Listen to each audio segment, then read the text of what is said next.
Hello guys, welcome to my channel. इस channel में हम 12वीं रिटर्न का रिव्यू करेंगे और आज एपिसोड हम रिव्यू करेंगे एपिसोड 246 को। तो चलो शुरू करते हैं। तो एपिसोड पहले ऐसे शुरू हो जाता है कि वहाँ पर बालवीर, अनन्या और विवान है और अनन्या और विवान झगड़े कर रहे हैं कि अगर हमें ये मशीन को, ये सोल डिटेक्टर मशीन, आत्मा पकड़ने वाला मशीन इस्तेमाल करनी चाहिए। और वे पेश थोड़ी देर बाद ख़त्म हो जाता है और फिर वो इस्तेमाल करते हैं मशीन को। पर जब वो इस्तेमाल करने और जब भी देबू इसका जवाब देने की कोशिश करता है तो फिर गलत जवाब ही मुड़ी वापस देते हैं। तो जब विवान पूछता है कि यहाँ पर कोई है तो फिर मशीन कहता है नहीं, और जब उसका देबू को अपना नाम पूछने की कोशिश कर रहा तो फिर जमूर सिंह आता है। और अगर जब उसने विवान ने कहा उससे कि तुम मेरा देबू भैया हो या नहीं, तो फिर खुल जा सिम सिम कह जाता है।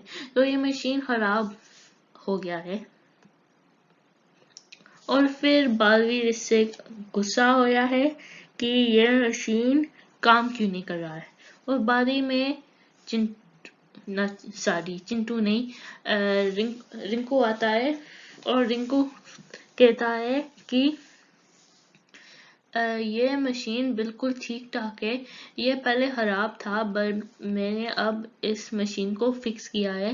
पर दोस्तों, आपको पता है कि ये मशीन पहले से ठीक था, तो इसका मतलब रिंकू ठीक करने की जगह उसको खराब किया क्योंकि वो पहले से ठीक था। और फिर अनन्या कहती है कि ये खराब पहले ही था और अभी भी खराब है, यह सिर्फ एक अप्रैल फूल के लिए एक खिलौना हो सकता है। और फिर बालवी कहता है कि अगर हमने तुम्हारी बात मानी है तो हमें अप्रैल तक वेट करना पड़ेगा और मेरे पास उतना वक्त तो है नहीं। और दूसरी तरफ है रे, और ये जैसे आप देख सकते हो खिलौने आसमान में है और वो एक खड्डा खोल रहा है जो धरती के बीच है और फिर उससे ये खिलौने इसमें बदल जाता है। और जब वो रिंकू और बालवीर रिंकू से कह रहा है कि तुमने ये मशीन ठीक किया तो ये काम क्यों नहीं कर रही है।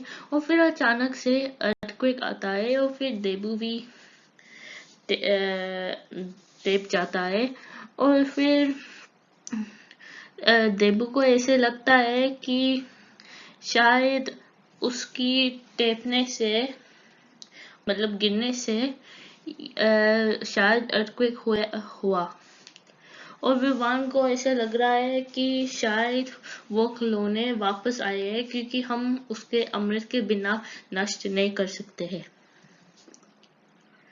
और फिर बाजी न्यूज में कह रहे हैं कि शायद न्यूज रिपोर्टर कह रहा है कि ये एलियंस आए हुए हैं और वो भारत नगर में आए थे जो कॉलोनी थे।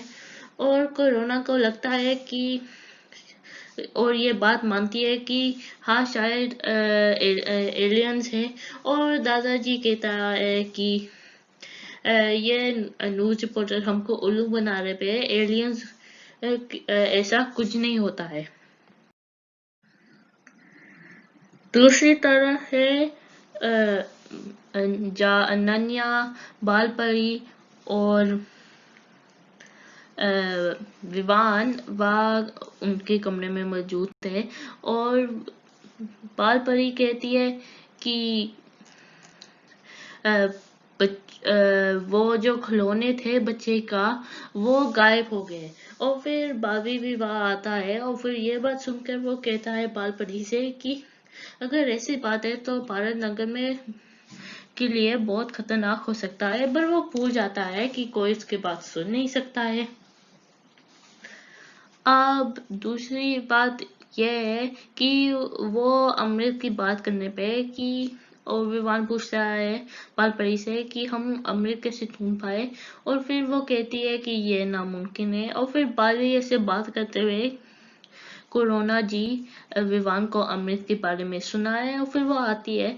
लकीली बाल परी वहां से जा चुकी है, और वो मतलब कोरोना विवान से पूछती है तुम अमृत की बात क्यों कर रहे थे। तो विवान कहता है कि जो खिलौने आए थे वो एलियंस थे, और उसे अमृत से वो ये समस्या ठीक हो सकता है। तो फिर बारी में कोरोना जी आई। जब वो आई वो कह रही थी कि इस आपको लगता है कि ये सच में एलियंस है। और फिर वो मानती है क्योंकि ये बात न्यूज़ पर भी थी। अब जब थोड़ी देर बाद वो कहती है वो मंदिर जाएगी, और मंदिर से वो दिया जलाएगी, और वो जन्म मित्र वो बनाएगी। तो इसमें बालवीर कहता है कि अरे वाह माँ, तो ये समस्या 1 मिनट में सुलझा रही है कि जन्म मित्र बिल्कुल अमृत ही जैसा है। पर फिर बालवीर कंफ्यूज है कि अब ये बात मैं इन्हें कैसे बताऊं। भगवान आप ना एक काम कीजिए, आप ना मुझे वापस उठा ही लीजिए, क्योंकि मैं बेसिकली एक फोन है जो बिल्कुल फीचर्स ही ब्लॉक्ड है। तो तो बेसिकली देबू कह रहा है कि मैं या किस काम के लिए, क्योंकि मैं इन लोग की मदद नहीं कर सकती है, तो मैं बेसिकली बेकार हो गया हूँ। थोड़ी देर बाद एक अर्थक्वेक आता है, और इस अर्थक्वेक में एक बहाना मिल गया है कोरोना की ये बात कहते हुए कि जन्ना मित्र बिल्कुल अमृति जैसा है अगर तुम बिल्कुल दिल से अगर ये बनाए। और फिर वो विवान को ये उपाय जो देबू को पहले पता लगा था, वो ये बात पता लग चुका है अब। और इसी से विवान को उपाय मिल गया है, और फिर वो पता लगाता है उसकी माँ कोरोना से कि ये कैसे बनाए जाते हैं, मतलब क्या चाहिए इसके बनाने बसना। और फिर जो बातें अंदर हो रही थे और जो कोरोना ने कहा, ये चीज जो आप पहले देखते थे, जो खिलौने इसमें बदल गए थे, ये सारा कुछ रिकॉर्ड होया था, और वो ये सब रे को शिंकाई लोग ने दिखाया था। और फिर रे ये सब देखकर शक हो गया, पर वो अभी भी खुश है क्योंकि उसने ऐसे कुछ उपाय बनाया कि वो सुपर विलन होके भी हीरो जैसे एक्टिंग करेगा। फिर आता है बालवीर, जहाँ ये खिलौना उसके पास आ रहा है, अभी भी छोटा है पर उसके पास आ रहा है। और फिर वो देखता है कि सिर्फ यही खिलौना है जो आ रहा है, और कोई खिलौना नहीं है।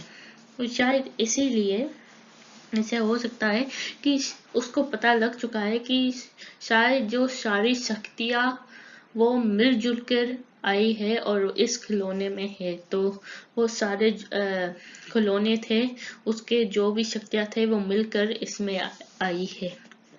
और फिर इसे रोकने की करता है उसके हाथ बढ़ाने के लिए, पर उसका हाथ नहीं बढ़ जाता है, और फिर वो मदद नहीं कर सकता है। तो भी वो थोड़ी देर बाद वहां से जाता है, और फिर वान आता है।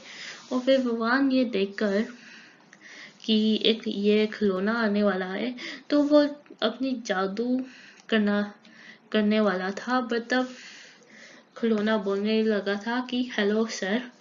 और फिर वो कंफ्यूज हो जाता है कि ये खिलौना कैसे बोला। और फिर बाद में ये खिलौना कहता है कि मैं तुमसे माफी मांगने आया हूँ। तो वो देखता है कि खिलौना बोलने लगा है, और फिर जब वो थोड़ा सा शक पैदा करता है कि ये खिलौना साड़ी की बोल रहा, तो वो आपके हाथ सर पर लगाता है स्कैन करने के लिए।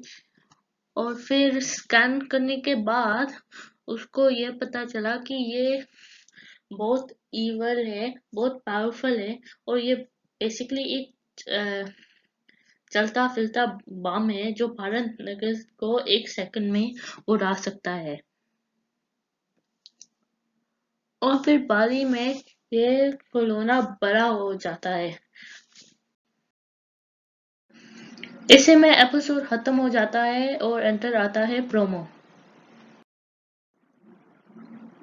तो प्रोमो में ये जो बड़ा हो गया ये खिलौना, वो विमान पर हमला करने वाला है और कहता है कि भारत नगर में मैं मचाए मैं सब कुछ को डिस्ट्रॉय कर दूंगा।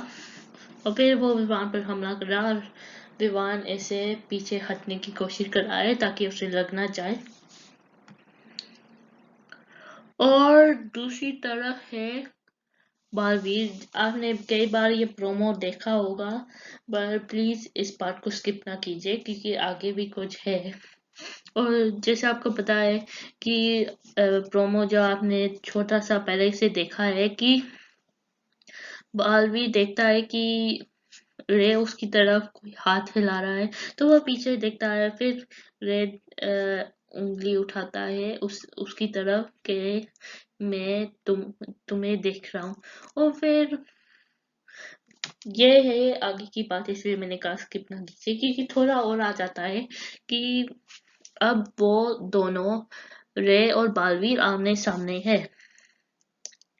और फिर बालवीर कहता है कि क्या रे मुझे सच में देख सकता है या फिर ये कोई उसकी नई चाल है। तो फिर रे भी अपना सर घुमाता है उसकी तरफ और कहता है कि तुम्हें क्या लगता है। और इसी में प्रोमो खत्म हो जाता है। अब मैं बोलूंगा कि मुझे क्या लगता है कि आगे क्या होगा। जैसे आप सबको पता है कि रे और बालवीर अब आमने सामने हो गए प्रोमो से। तो अब जो रे को पता होगा कि बालवीर की आत्मा अजब भी यहाँ है, तो वो खुले आके सामना मतलब चैलेंज लगाएगा। और obviously बालवीर तो ये चैलेंज स्वीकार कर लेगा। पर अब जो रे ये बात पता है, तो वो पूरी कोशिश करेगा कि विवान को इस बारे में मतलब बालवीर के आत्मा यहाँ होने से बिल्कुल पता लगाने भी नहीं देगा और कोशिश करेगा कि ये बात विवान को ना पता चले।